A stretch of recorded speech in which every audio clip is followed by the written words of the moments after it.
restrictions are over, the borders are open.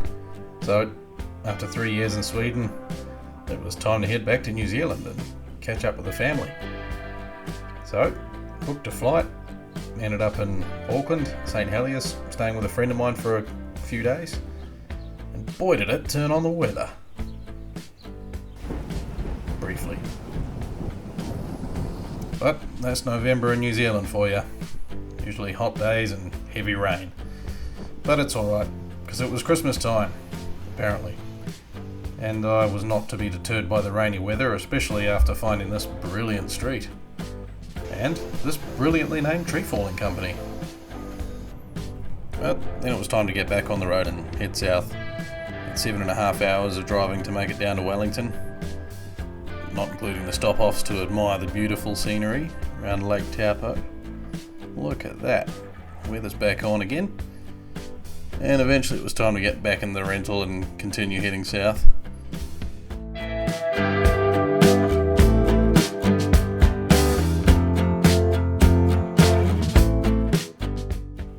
While I was in the area, I thought I'd take a brief detour and check out Mount Ruapehu, my old winter stomping ground. But it seemed like they'd packed it up for the summertime and there wasn't much to see, so back in the car and back on the road again.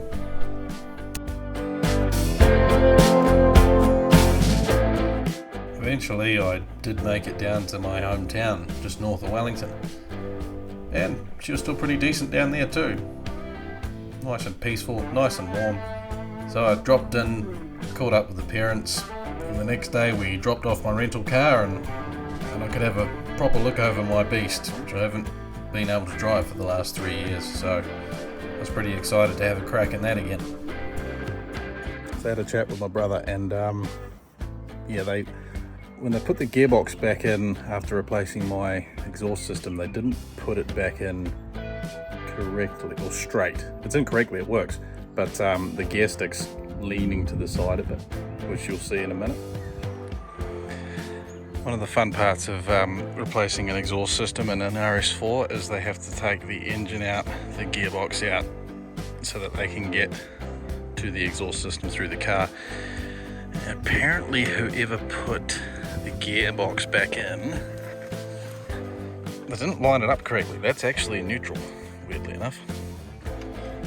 So my brother has been meaning to get that fixed for me, but he hasn't had time. He's a busy man, so that's cool. It's not a problem for me because I'm on the other side of the world most of the time. It looks weird, hopefully it doesn't feel weird. I'm going to have to get used to driving with the gear stick on the wrong side of me as well, because I've been changing gear with my right hand for the past 3 years. So this is going to be a culture shock for me. Anyway.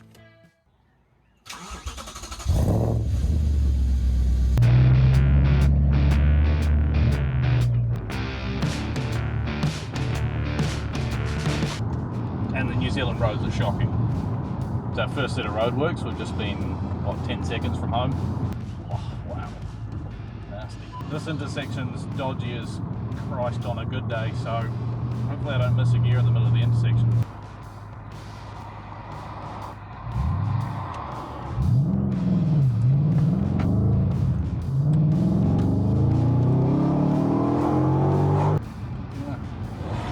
Usual side of the road, maybe? New Zealand drivers are fucking shocking. Jesus.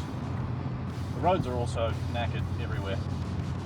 That was a pothole that probably would swallow my tyre.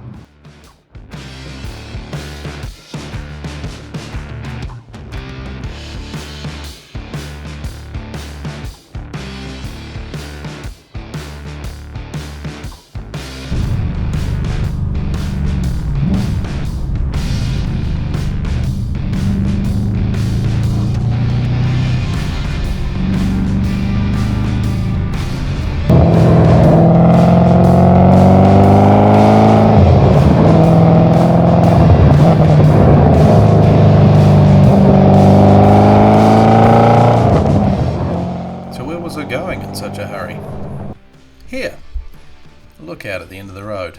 It overlooks the South Island to the left there, Kapiti Island straight ahead, and the motorway straight down at the bottom of the screen. She's a fair drop.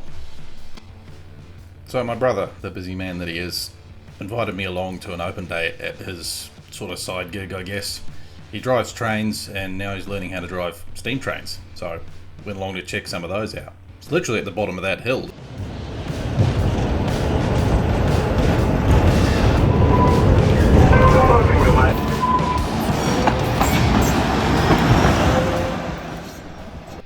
Big girls were hidden away in the shed for the day, but we got to walk around and have a good look at them, which was pretty neat, and hopefully see them in action during the summertime when I move back to New Zealand, which will be good.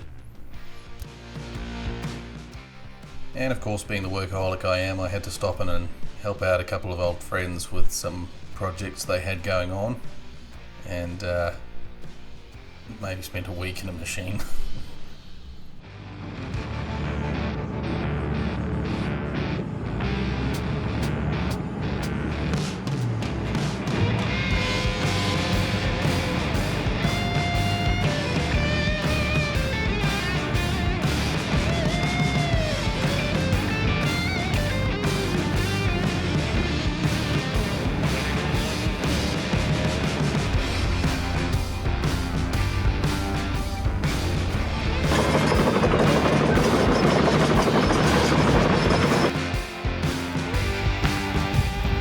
Easiest mustering I've ever done. Come on, now's not the time to be sheepish. It was a busy trip, but I did manage to have some downtime, catch up with friends and family, and this day I managed to get the drone out. It was a little bit windy, as you can see by the grass, but I wanted to fly over and watch the deer while my old man fed them. And then of course he had to catch up with a local. Seems to know everybody around there, that man. And the deer are pretty tame as well. They get fed every day at the same point, so they know what vehicle to look for and they know what my dad looks like. They know he's safe, so they'll go and just about take bread out of his hand, basically.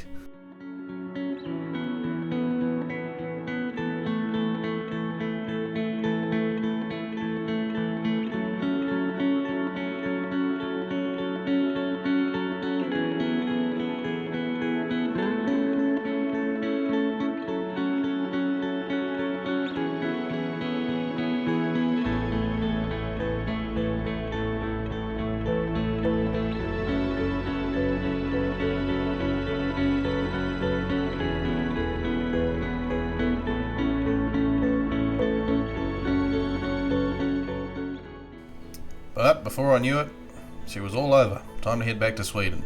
And of course the weather turned to crap on my last day. But I've been pretty spoilt with the weather, so couldn't really complain. Oh well, we'll be back again soon.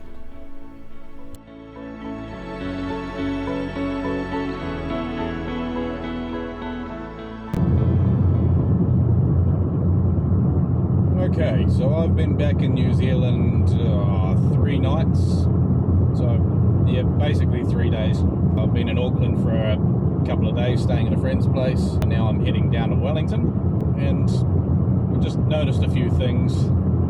First impressions after being out of the country for 3 years. I left in 2019, it's nearly the end of 2022. Firstly, I forgot how bad New Zealand drivers are. They've got a really aggressive driving style, like you don't really realise it until you go away and then come back. But in other countries it seems like everybody's sort of trying to match what everybody else is doing, whereas here it seems like everybody's just trying to bully everybody else out of the way. But then fuel, my goodness, fuel. Scandinavia is not cheap, but it's well known to not be cheap. But for example, diesel here, when I left New Zealand, I think we were paying around $1.20, $1.30 a litre, and now we come back 3 years later, it is pushing $3 a litre, so it's almost 3 times the price. Almost. It's probably 2.5 times the price. I'm not a mathematician, I'm a machine operator. So that's shocking. Also, this isn't my car, I'm driving a rental car. But my own car is a high performance vehicle, I suppose you'd call it, and uses 98 octane. That's what you should be running it anyway. And when I left New Zealand, 98 octane was probably $2.60 a litre, I think it was, $2.50, $2.60. Now that's the price of 91 octane, which is the lowest octane we can get over here. We don't have 85 like Europe and the United States. So yeah, the cheapest fuel now is the same price as what the most expensive was. I don't know what 98 is yet. I actually haven't been anywhere that sells it. There's only a couple of specific petrol stations that actually sell 98. You could probably run 95 at a push. It's just, yeah, my engine usually needs a carbon clean if you don't run it hard enough or run a high enough octane. So just the price of everything in general is way more expensive. To get a coffee at the service station, I think is probably $1.50 more than what it used to be, from memory. To go out for a night out for dinner, you're looking at probably $40-50, it seems like, in a lot of places. By the time you get your main and a beer or two, depending on if you're driving or not. Actually, even a beer, just one beer at a sort of average bar, they used to be around $7, I think. Now they've gone up to like $9. The most expensive I've seen / paid is $15. You can just about get a box of beers for $15. Although I haven't tried to buy a box of beers yet, so we'll see how expensive that is. Yeah, the people are saying things aren't great here, mainly because of cost of living. All those sorts of things, like doing a grocery shop has just become ridiculously expensive now. And obviously fueling your car, I think rent is pretty expensive now, electricity, gas. A friend in Auckland was telling me they ran their gas heater for a while last winter, and then suddenly the gas price was increased by 3 times during the same year. It was 3 times the price of what it used to be, and so they've stopped using gas now. So there's some interesting things going on. Apparently there's been a lot of robberies, ram raids they're calling them, just people basically breaking into stores at night, smashing in the windows and stealing what they can grab. Or sometimes even during the day, big groups of people going into stores and stealing everything they can get their hands on. And yeah, that's not something that used to go on 3 years ago. And apparently a lot of gang violence and shootings and that sort of things, which is not great. So we'll see how the rest of the state goes. I don't remember people being so friendly. I've just been in sort of an affluent neighbourhood in Auckland. I'm not an affluent person, but that's where I ended up. And the people are all really friendly. Wherever you buy coffee or go out for breakfast or whatever, everyone was really friendly, which was, I don't remember it being like that. But maybe I'm just a grumpy old man. Or maybe it's just that area, I'm not sure. So we'll see what happens when I get back to Wellington. So far the weather's been pretty decent on the way down. It's about a 7-hour drive. I've got 2 hours left.